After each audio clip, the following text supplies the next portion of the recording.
You're going to want to be very, very present and very, very vigilant for this conversation. You guys, before I even get into it, you can catch me right here every Friday morning from 10 to 11 a.m. on KCEP FM 88.1 right here in Las Vegas, Nevada. If you're listening from somewhere else, thank you. I'm sure you've either downloaded the KCEP app or you're listening to me live on power88lv.com. However you're choosing to listen, I truly, truly appreciate it. You guys, I don't want to take up too much time. So, with that being said, my guest, Ms. Christina Laster, she's a trailblazing advocate. She has established a nationally recognized name for herself as a knowledgeable and experienced policy and legislation strategist. Her relentless commitment to championing causes that disrupt and dismantle systematic oppression earned her the nickname the Queen of Codification. We Listen to me. We need to rally behind her the way she rallies for our children. She, her family, and friends are demanding justice and liberation for her granddaughter, Iris Crum.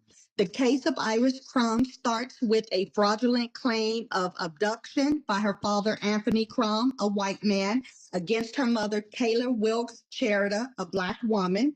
What started as a custodial dispute has spiraled into the criminalization of Khaila and the disappearance of Iris Crum, who has not been seen by the court or the maternal family for over a year, despite there being direct testimony from Iris herself of the harm she experienced while in her father's care. And still, this little 8-year-old girl was repeatedly put back into the home while her mother, Khaila, fights for her freedom and the right to parent.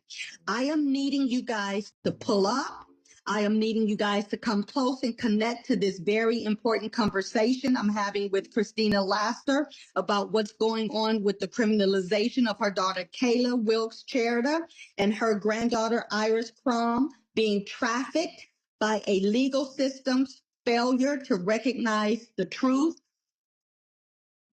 You guys, we need to rally behind Christina and her family. We need to make phone calls. I have no idea why the media has not picked this up. We hear about little white girls being abducted all the time. We, as Black people and Hispanic people and Asian people and Native American people, don't get the same attention that other children get. You guys, with that being said, we're just going to jump into the conversation because it's a whole lot to cover in 1 hour. Christina, thank you for coming on to Ladies First.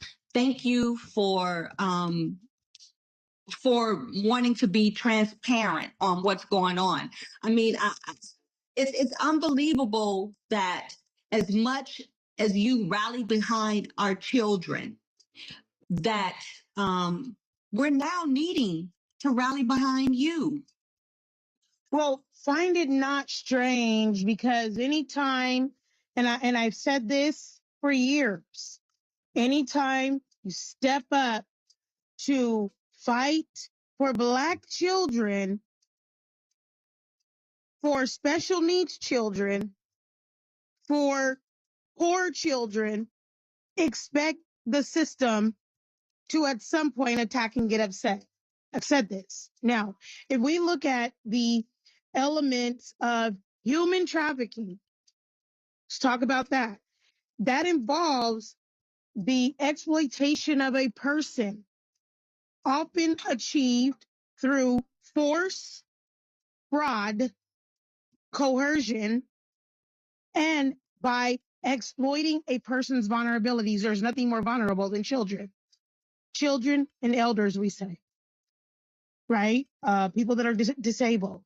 The ultimate goal, though, is exploitation. But the force, the fraud, the coercion, the harboring, the transportation of everything, the moving Iris around and my daughter from state to state in a web of codification. And you guys can find this story on whereisiriscrum.com. Should outrage society. And a lot of people might disconnect because they never experienced something. It might sound so radical, so extreme that they think it can't happen to them. I'm saying don't wait till it happens to you. You should become outraged now, because at the end of the day, all of the trafficking that's happening with the information of the abuse, of the harm, of the cigarette burns on my granddaughter, of the beat down that she got on her back like a slave, of all of the pictures, all of the evidence that the courts and prosecutors and law enforcement overlooked. And I got to tell y'all, I work for public education. I'm a mandated reporter. They refused to accept my mandate report. Now, this is dangerous, because what it means is that not only is the dad able to make an unqualified accusation and be heard as a white man, but abuse victims are unable to receive the protection and safety that they need when stating that they are abused. Because this man is a white man, this woman is a black woman, my daughter. And that law enforcement, family courts, and 2 state prosecutors, you mean to tell me all of them, nobody could see what was obvious? The public sees it. Society sees it. Mandated reporters everywhere see it. I got a phone call in 2023 from my granddaughter's school. The principal said, someone needs to pick up Iris. I live 3 hours away. I didn't even know she was there because her dad had taken her from my daughter, but yet law enforcement wouldn't pull up for my daughter. They told her several times their hands were tied in enforcing any kind of orders of protection to keep her and her child safe. So he was able to take my granddaughter and abscond from state to state to state with her for years, untouched. Now, I got a call in 2023 saying that my granddaughter had been abandoned at school, abandoned, that no one had come to pick her up, not her dad, not her grandfather, and those were the people on the list. Now, I got proof of these phone calls, okay? I told them, because I understand the protocols, I will come and get her. However, your school's 3 hours away. I want you to know I'm on my way. I'm in the car. As soon as you said, I'm calling about Iris Crum, I'm in the car. They told me, Miss Laster, we can't wait because she's already been here for longer than an hour and a half. We're going to have to contact authorities. I'm pleading with them over the phone not to, have my granddaughter turned over to child welfare services, and to give me time to reach out to whoever they reached out to in the family that was nearby, or have someone that I trusted from nearby come pick her up. They said, we can't do that. We're pushing it, calling you, because I wasn't on the list. So, I think they, of course, found out because my granddaughter probably told them. My grandmother's name is, she had lived with me her whole life up until the time her dad taken her. She was born in my house under my roof, lived with me, right? And knew that Grammy said, if anybody does anything to you, you tell them I need to call my Grammy, Christina Laster, look her up. Okay. So my granddaughter knew that. I put that in her. Now, the next day came because I'm looking all night, like, what do I do? I'm calling the number that they gave me for her dad. He didn't answer. He calls me the next day. Says they were homeless. They had fallen on hard times. He was trying to find a job, trying to find a place to live, trying to do all this stuff. And I said, me and my family are more than willing to come and get Iris. We will take care of her, right? I didn't bring my daughter up because I know them too. They had their, relationship issues. He was violent towards her. He was 11 years older than my daughter, right? So she's 18, 19, dating someone 11 years older, which I question why he was interested in it. Right. Okay. So we talk about exploiting a person's vulnerability, right?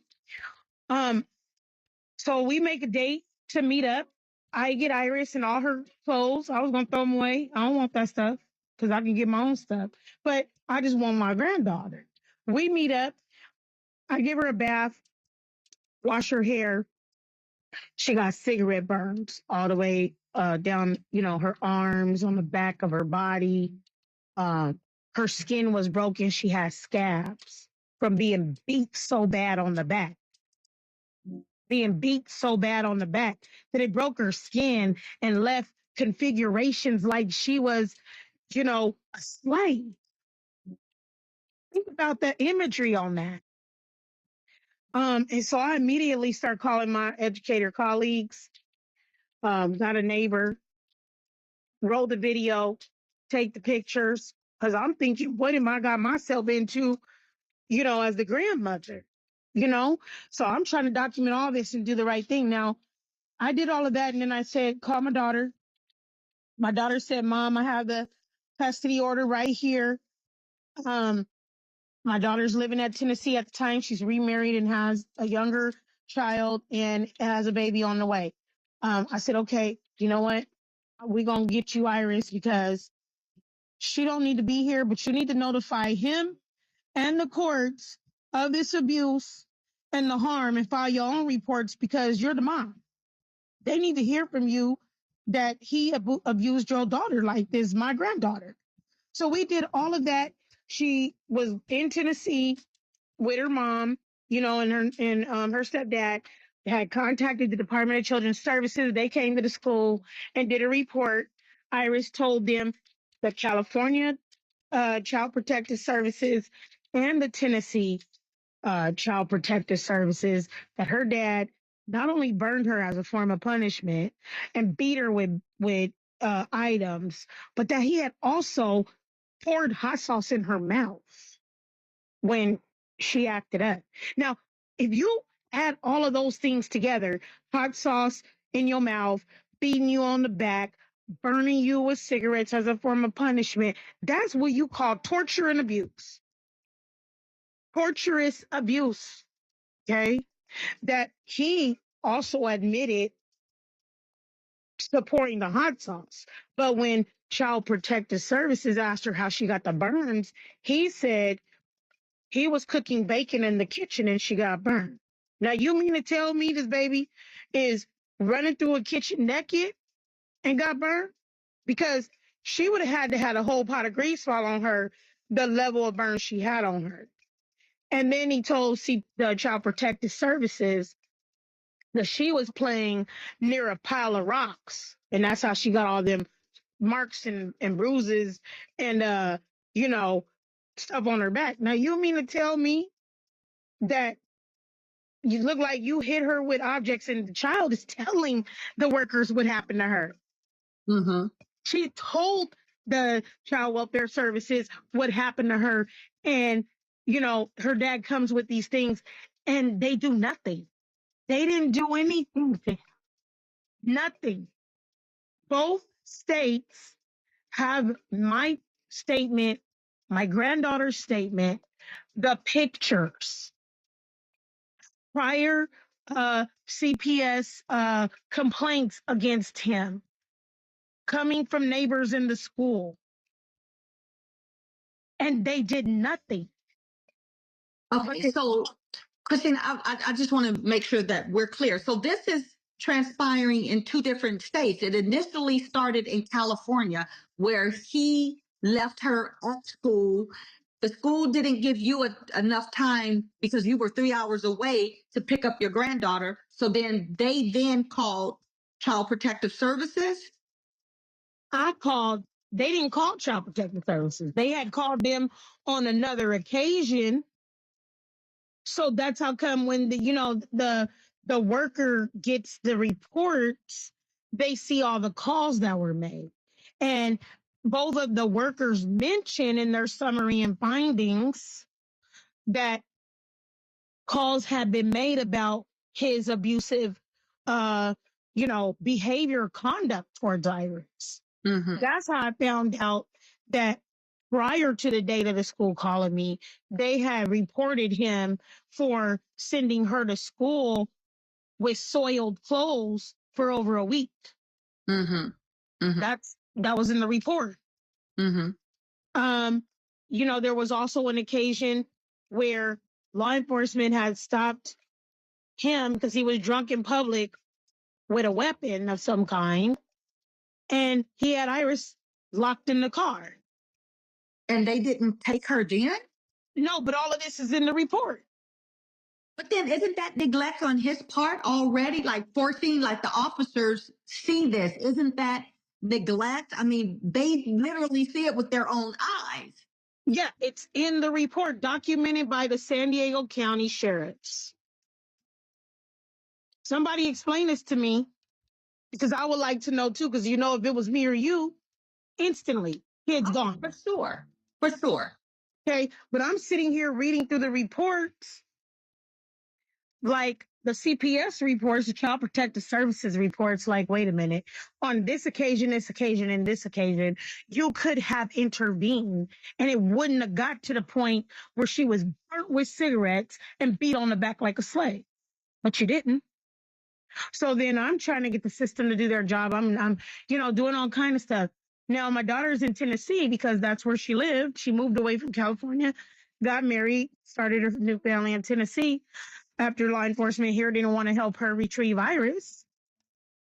Is that how Iris ended up being with the father originally? Is because he pretty much abducted her and wouldn't give her would not allow her to see Iris? Is that kind of how that happened? Yeah, and he moved from state to state. And you know how come I know he moved from state to state? I'm talking about from California to Nevada to Illinois to Arizona. You know how I know? Because he left a criminal record behind him of being drunk in public, of driving while under the influence. He got so many DUIs from state to state to state on record. Okay. He had lost his license and stuff in California for that reason. Now I'm looking at criminal, courts to see any records in every states that come up.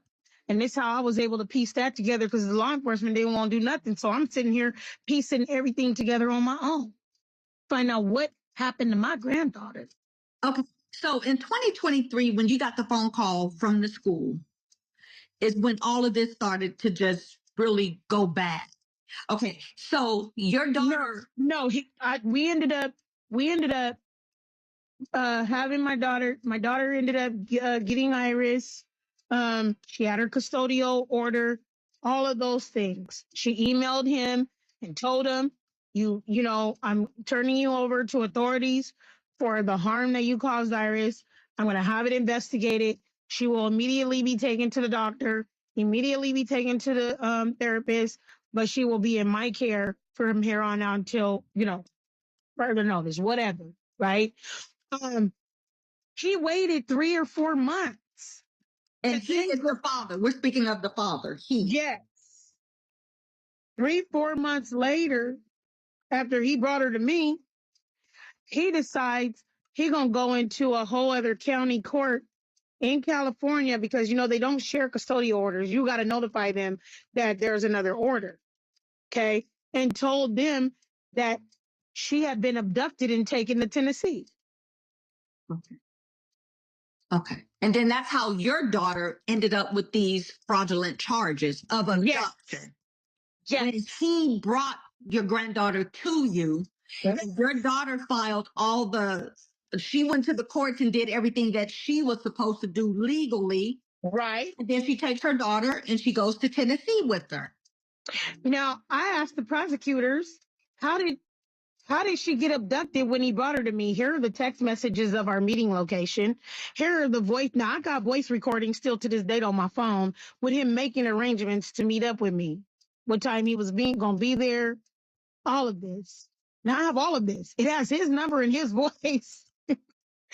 And I'm not, don't mean to laugh, but How many lawyers and judges and law enforcement officers do it take to screw in a light bulb? Okay. You hear his voice. How did I get the child? Think about it. And so I have all of this, and I'm telling the detectives that are now looking for my daughter that this is a victim of violence case. My granddaughter was severely and tortuously abused by this man. And if you're looking for him to get her back, you're doing the bidding of an abuser. You guys need to investigate. I'm writing emails to the prosecutor's office, is writing to sheriffs, to the captain, to the chief. I'm writing everybody in the state of California, judges in Tennessee, saying that these are victims of violence and you need to pay attention to the violence. Do not do this and put her back in the hands of an abuser.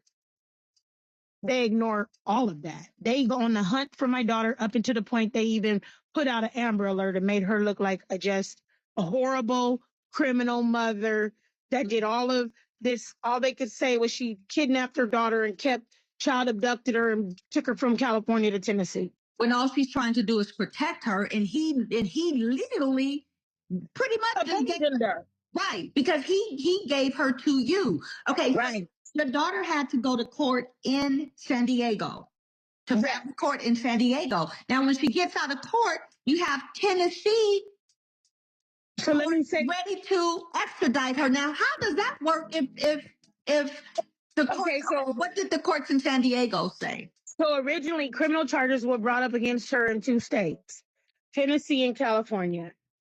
Okay, she was extradited to California, and Tennessee had the opportunity to pick her up for over 5 months. They never did.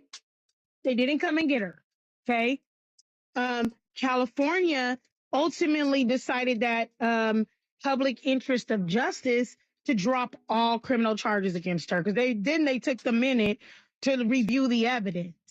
We had a lot of advocates, as far as victims of violence advocates, calling and saying this sets a dangerous precedent. And I guess we finally got the right person to listen after so many phone calls. So in California, they dropped all criminal charges in the public interest of justice. But I want to say something.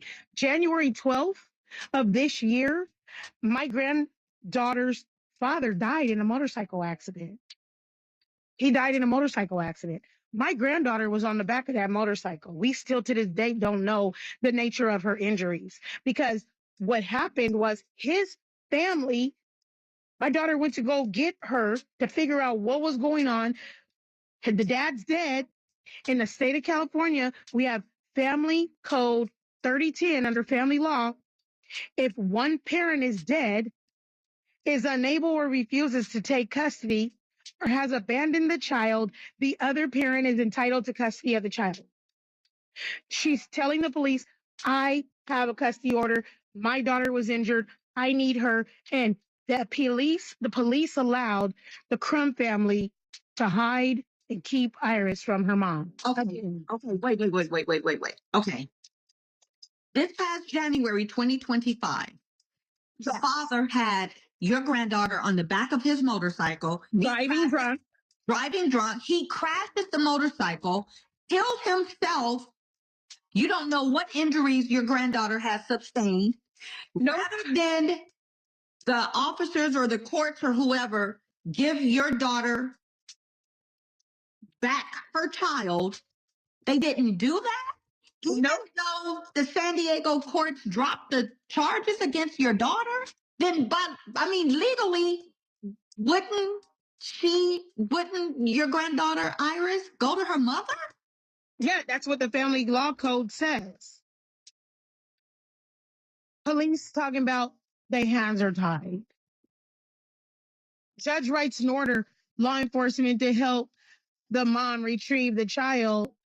Police talking about their hands are tied. So we go back and forth 4 times to the dead dad's house. They refuse to give my granddaughter to her mom, to my daughter. Not only is it in the family courts that absolute fundamental right is given, but the Supreme Court decided on Truxell v. Granville. Now, I'm telling y'all these codes because you just need to know. The Troxel v. Granville case in the Supreme Court that there is a fundamental right under the 14th Amendment for a parent to oversee the care, custody, and control of the child. And this case was specifically about grandparents trying to do too much. But yet and still, there's no rights apparently in America that the white man is willing to respect with regards to Black bodies. So my daughter has not been allowed to exercise her constitutional and fundamental right, backed by California law, backed by the Supreme Court. There's an affirmative defense that should exist in Tennessee, but yet they want to double down and continue on these criminal charges. So she walks out of the family courts February 26th to handcuffs. Now, all of a sudden, Tennessee want to extradite her. They had 5 months. They didn't act. But how can they extradite her? And I don't know much about the law, Christina, so please excuse me. But if California drops the charges originated in California, how can Tennessee then pick up charges to extradite? Where's their victim at? He's dead. So you see, we do everything by the books, and they act in fraud upon the court, misrepresentation of the facts, improper interpretations of the law, everything that they want to systemically bind someone. That's neo-slavery, a plantation. What you're evaluating is right, but the way that they're acting is corrupt. I'm just gonna call it what it is. Because why would they? What is the purpose? Because in this whole thing, not only are they alienating my granddaughter from her mom, but she has siblings. Wouldn't that be in the best interest of the child to be around her siblings? She's living with the granddad who's not married, don't have no children. He lives with his elderly brother. So you got a little Black girl with 2 white men. Now she's injured in ways we don't know. Who's teaching her hygiene? Who's washing her body? Who's changing her clothes? Okay. So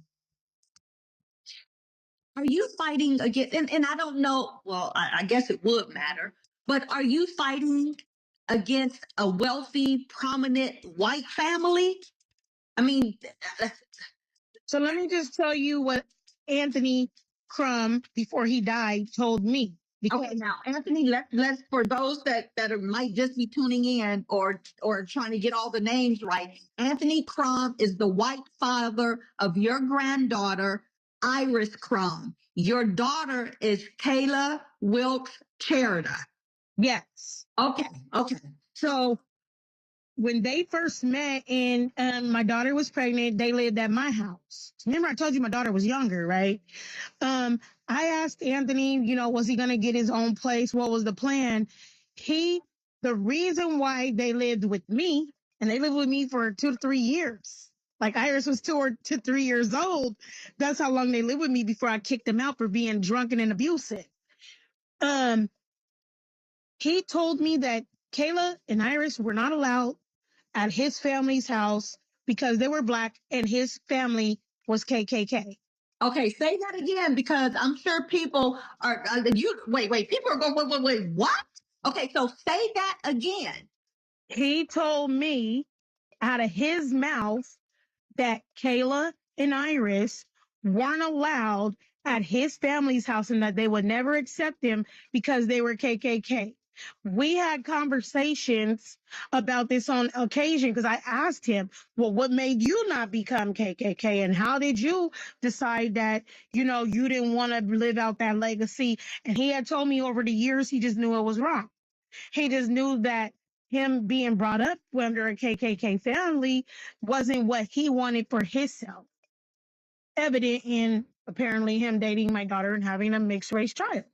And that if he ever tried to go back to his dad's house, who now has my granddaughter, that the only place they would let him stay, according to his dad, is in the doghouse. So he's ousted out the family. He was Because ousted out the he family. broke the cardinal rule by first dating a black woman and then having this biracial baby. He lived with me for 2 years. They never made a contact. They never came to see Iris. They didn't even know what she looked like. And now, and what's the father's name? Who is the father? His name is Dale Crum, Dale. You can find all of this information at whereisiriscrum.com. The evidence, the videos, the pictures of her back. Okay. So then I'm saying, well, what is the whole benefit of keeping her now? And I'm trying to really figure this out. And so we got some pretty smart lawyers on our team. And they said, well, you didn't think that the person that he crashed into, that Iris will be able to cash out on both of their insurances? I'm like, you know what? I know they're not doing this for money. Wait, what? They talking about it might be based off of insurance claims. I didn't even listen. Is why they want their granddaughter, who they didn't want to have anything. Because he's not married. So No, he's not. Why he wants his granddaughter, who is black. He's Ku Klux Klan. That's what the son told me. But he's Ku Klux Klan, according to what his son told you, how he was raised and what they were affiliated with. His son had a KKK affiliated tattoos on his body. What did you feel about your daughter dating him? I was feeling some kind of way when he would be walking around my house with the tattoos, because that's why I sat down and, I was married at the time. Me and my husband at the time would be talking to him to make sure. Right. Like, I asked my daughter, like, how this? I don't understand. Like, I'm really trying to understand. But, again, we're talking about the mentality of an 18, 19-year-old with a man that's 11 years older than her. And, for most people that may understand development, your frontal lobe ain't even fully formed all the way until 25. That is the center of rational decision making, right? So I think ultimately she saw this guy's dangerous. And when she tried to get away from him, like I said, I had to kick him out of my house because he tried to pull knives on my daughter and was always drunk off of whiskey. Now, the question becomes as well, why, when the school called me, they said that this wasn't the first time that Iris had been abandoned at school, but nobody was picking her up. Why did they say we called the grandfather, but he refuses to respond to our texts and our phone calls? Well, wait a minute. But now you such a caring person. But why haven't they sent the police to Dale Crum's home? That's what I want to know. He told them he's applying for custody. I said, but nobody has seen the child. So you guys are just going to believe what he says, take him at his word, and let him go through the court process. I wish you would have gave my daughter the same. Or you. Right. Or you, the opportunity to say, hey, let a judge decide who this child will better be with, being that you have her mother incarcerated, you have her maternal grandmother and, grandfather. He's born in my house. Right. She doesn't even know him. Does the courts know that he's Ku Klux Klan? We entered a declaration to the facts that Anthony had notified our family that this was the reason why his family didn't want to have anything to do with Iris, and that he could never have Iris and Khaila, my daughter Khaila, at his house. Now, they live in Klan territory, so I don't know why this story don't line up. Anybody that knows anything about San Diego knows that in a certain time in history, the Klan moved their grand wizards from another state into San Diego, California, Santee and Lakeside. So it's not far fetched. You can look this up in the FBI database. Okay, so I just want to be clear, because I'm sure people that are driving, listening to Ladies First right now, they probably stopped in the middle of the street because they're like, wait, what? And then people that are listening from other devices or on the radio or whatever, they probably set up and got real close to their devices because they're like, wait a minute, did she just say that her daughter dated a man that had affiliation with the Ku Klux Klan, but he knew that wasn't for him, so he left. He was ousted out of his family for having a black girlfriend and this biracial baby, and now the father of of of your granddaughter, because the dad died. Is deceased, Yeah. and the baby, your granddaughter, Iris Crum, did not go back to her mother, even though the court had dropped everything against your daughter, is now The San Diego courts did. San Diego courts did, and then Tennessee picked it up. Now, is your daughter still in jail? Yeah, we're fighting extradition. Really? So what is she in jail for in Tennessee?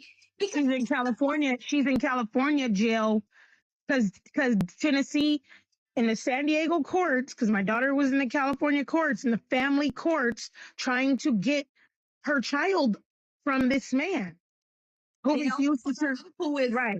A Ku Klux Klan. And you're not making this up because No, I'm not making it up. Your daughter's boyfriend at the time told you that. Right. He lived at my house. Oh, okay. I just had to clarify that. Yeah, no, this is why he said they couldn't go back to get help from his family. Because I was like, why you want help from our family? You're a man up. One of them kind of conversations.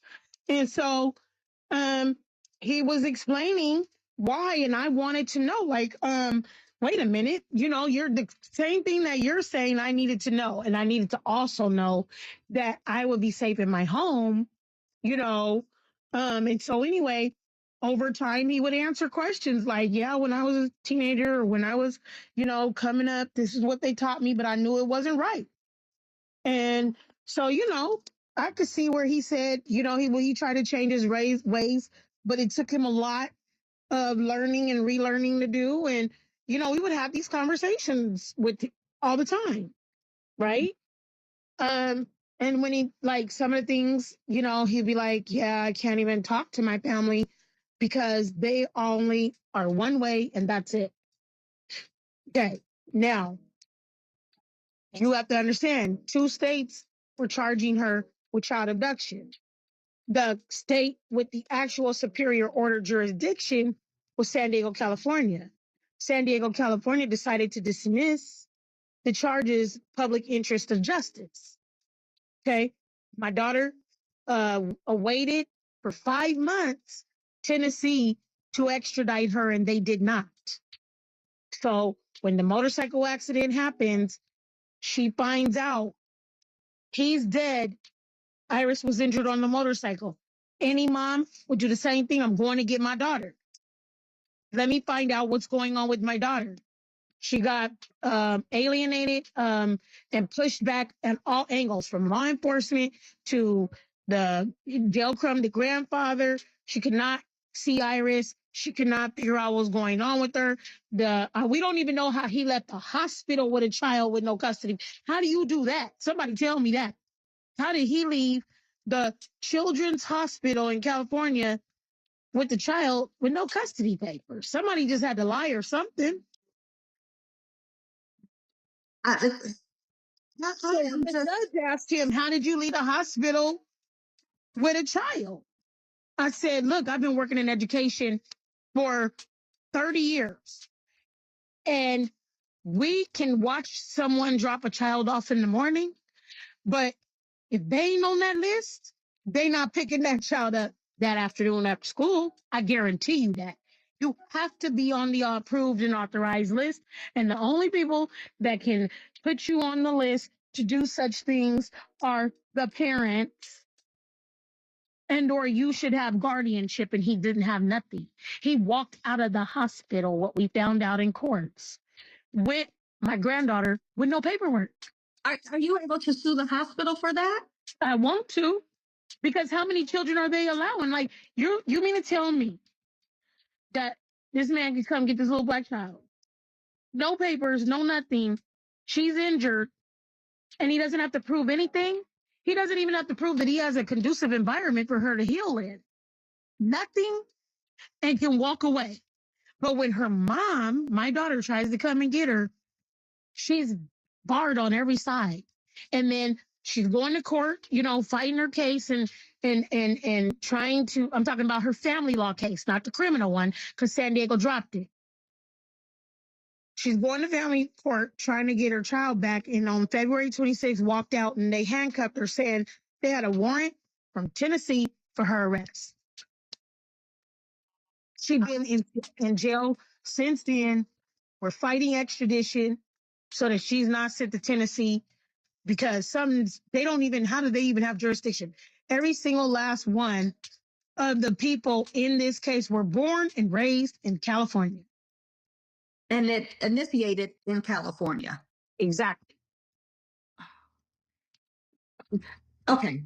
And we still haven't seen my granddaughter.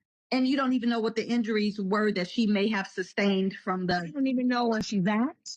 I don't even know if he really has her. I don't know how he can have her if she's injured. I have no information about her whereabouts or her condition. Okay, you know where the father lives. He told the police he don't live there. That house is just in his name. Have you gone by there just to see if we went over there several times? We went over there several times. It looked like a compound and it had a whole bunch of cameras. So I think even if he was in there, he wasn't going to come out. We've been by there several times. We went there with the sheriffs. We asked state troopers, highway patrol. That's who the state troopers are. They said they don't get involved in stuff like that. We have done everything. But he still shows up at court. But why can't a judge do something? That's what we want. Why CPS say they not gonna get involved? You mean to tell me that this welfare of a child isn't important? Isn't that what CPS is for? We had advocacy organizations calling CPS to ask them, how have they confirmed that she's there, that she's okay, that there's someone to care for her, the nature of her injuries, that she's actually getting therapy, because in her mind, she lost both her parents. Okay. And CPS said, that ain't got nothing to do with them. In so many words. Have you contacted the media? Because I cannot believe that the media hasn't covered any of this. So the media, in their knee-jerk reaction, not understanding what was happening, automatically flew out on the ledge around the Amber Alert, right? They went out and chose a side when they put the Amber Alert on my daughter and tried to frame a story. But now that story is uncrumbling, they act like they don't want to have anything to do with this story anymore. Well, wait a minute, because why can't you rectify the record? So we have created our own media, and that's to the extent, got some bloggers and influencers on it, and that's to the extent that the media is willing to, come forward. We, the people, got to have our own media. That's why I'm on your show.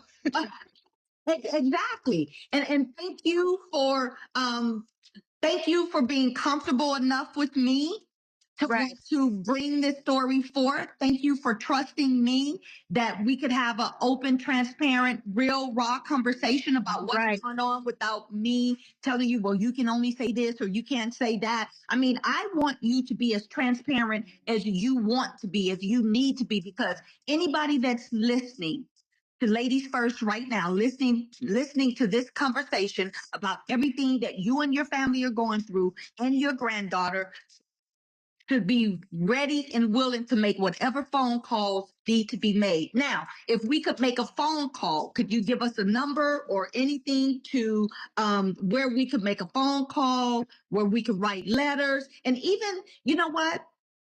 Even the media in California, in San Diego, like, is there, I don't know if there's like like here we have like Channel 8, Channel 3 News. Is there a station there where we need to make phone calls and say, hey, we need you guys to tell accurate information about this story. We need you guys to get this story out because you know what? Our worth and our value, our children's, should be held to the same standard as white children. And it should be. So there is a newly elected county supervisor in San Diego named Monica Montgomery. I think everybody should reach out to her and she's a Black woman, and let her know what's going on and that something needs to be done because my granddaughter still lives in that county and her agencies are failing to do anything. There's fraud in the courts. There's potentially misconduct. And I've submitted several complaints and I've done all of this in writing because I keep impeccable records. And they just pretty much ignore it.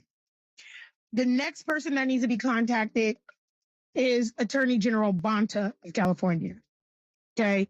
Because this should have never gotten to the level that it did when all along there were reports about the abuse, reports showing that my granddaughter and my daughter were victims of violence. Where were their equal protections under the law? Okay. Okay. So wait. Okay. So Monica Montgomery, she's San Diego County District 4. Am I? She's the county supervisor. Yes. Okay. County. Okay. We're going to have to look up her number so that we can, okay. Monica Montgomery in San Diego, California, and then Attorney General Bonta, Rob Bonta.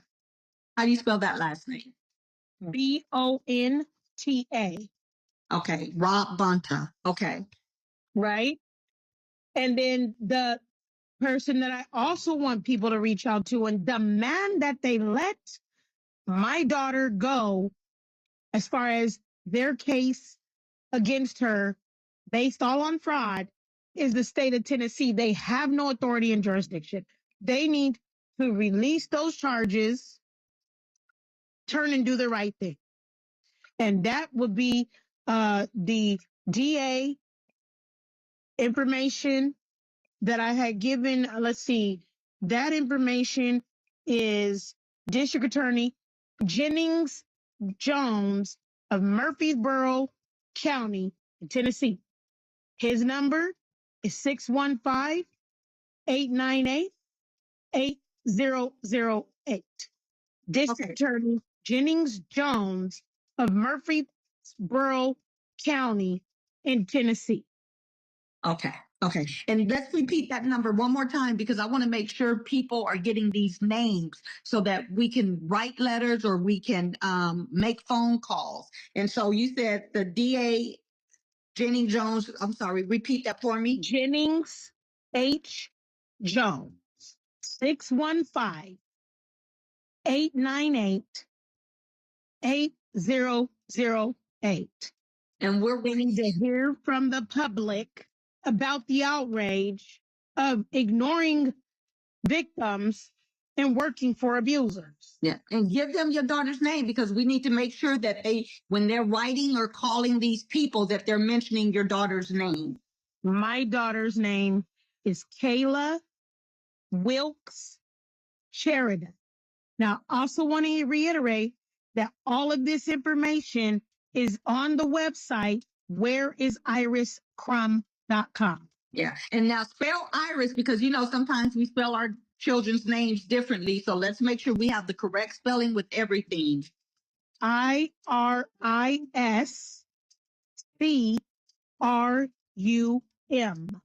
Iris Crum. Whereisiriscrum.com. Okay. And so we need to contact Miss Monica Montgomery in San Diego.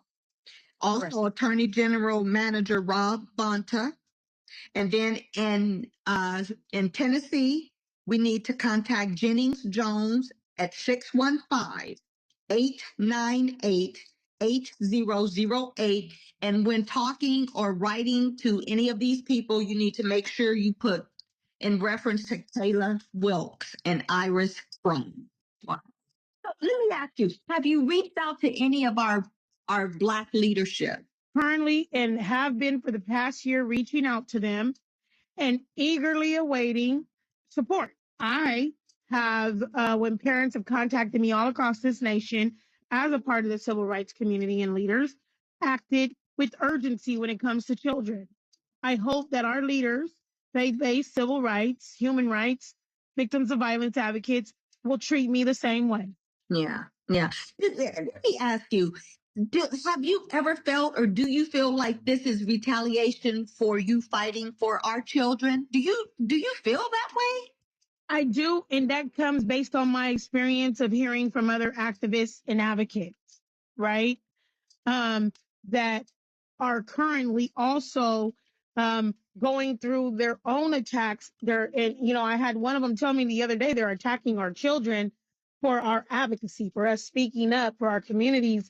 And I said, you're absolutely right. I see it, and I hear other activists, and I think it's a way to try to stop us or slow us down, or just, keep us from, letting people know their rights. Because I was always the know your rights person that would come in and fight for people based on the law, based on the codes that they created, not, And so I have had the experience and heard from other activists and advocates across this nation who feel like we are being retaliated against by way of our children. Yeah. And yeah, when I tell you, Should be outraged. Our community should be outraged because of the idea that they would treat my daughter as a runaway slave, and they would treat her daughter, my granddaughter, as property. And I don't know of any situation where someone automatically inherits a child as property with a sole living parent present, unless it's a plantation and you a slave master. this when I tell you just this is just unbelievable. I mean, how could this be happening in this day and age? And for me to say that it's happening. Like it's happening. And I'm sure you're probably not the first one to have this happen to you, you know. Right. But I would have thought honestly that with everything that you and your daughter and your family has gone through, I'm thinking maybe you're fighting up against some white wealthy family, but that's not the case. They just got a white supremacist network. That's what they got. Exactly. Exactly. So I'm fighting the white supremacist network, the white nationalist network, and I'm saying we need to make sure that they're not coming for our children. I'm just so flabbergasted. Christina, can you give us your information for anyone that may want to reach out to you? Absolutely. You can find me on TikTok and Instagram. I know they talking about, they ain't gonna have TikTok. They've been saying that, so I don't know. At 365 WISE. 365 WISE. Okay. And on Facebook, you can find me under Christina Christopher. Also, I have a page on Facebook is Let My People Think One. Okay. Otherwise, you can reach out to Miss Lightbird if you want to talk to me personally. Mm-hmm. And she can relay the message and I will contact you via phone. Yeah. And you guys can always reach out to the station. That telephone number is 702. Nah, I can't. 702-647-3688. 702-647-3688. You guys reach out to me. I can put you in contact with Christina. And if there are any organizations that want to help, that want to, you don't even know if this is okay to do. But I'm going to say this. If there is anybody that wants to help make a donation, you guys, this family can use all the help and I'm sure with attorney fees and everything. Yeah. However, you would want to donate, any little bit would help. And she did not ask me to say this or do this. So Christina, please, I hope that you're okay with me saying it. But this family needs help. Like, she is fighting to get her granddaughter back. She is fighting to get her daughter back, to get them out the system. We as people, I don't care, Black people, white people, Asian people, Hispanic people, Native American people, we need to come together on this. And we need to help her fight the way that she fights for our children. Because anytime you call Christina, she is there, brazen, bold, and relentless and unwavering. Right. You have to stand behind her and support her. And if you think anything that she is saying is not true, everything is documented. Right. Everything is documented. So, however, we can stand behind her and this family. We need to do it. We need to come together as people, as parents. What if it happened to us with our children? We would want some help. Yeah. So I'm asking, any time that you can donate, whatever you can donate, monetary donations, anything you can donate, along with all your prayers. I'm asking you for her, because she did not ask me to do this. So no, I appreciate it, because sometimes we go through so many battles and so many traumatizing experiences and all of those things, and you don't have everything at the forefront of your mind. You just know you're reaching out for help. You're reaching to get your story out. And then now it's me asking for people to come and have my back for my daughter and my granddaughter. And so I appreciate you putting that out there. Thank you very much for even allowing me the space to talk transparently and freely about this experience, this hellish nightmare that I know through prayer and diligence is going to end. And it will. And you guys, we're going to have in this conversation, anybody that's listening to this show, you guys reach out to her and offer some help, some assistance, however you can be of any help. If you're an organization, reach out to her. This mother needs our help and our support. And Christina, I want you to keep me abreast on everything that's going on. And if you need to come back on the show, you have this platform, because this is definitely something that's important, that's imperative, that we need to make sure that this stays in the media. Yes. Thank you very much. Absolutely. And with that being said, you guys, it's Cheryl Lightford with Ladies First Radio Show. You guys can connect with me every single Friday morning right here on KCEP FM 88.1 from 10 to 11 a.m. Pacific Standard Time. You guys have a wonderful, safe weekend.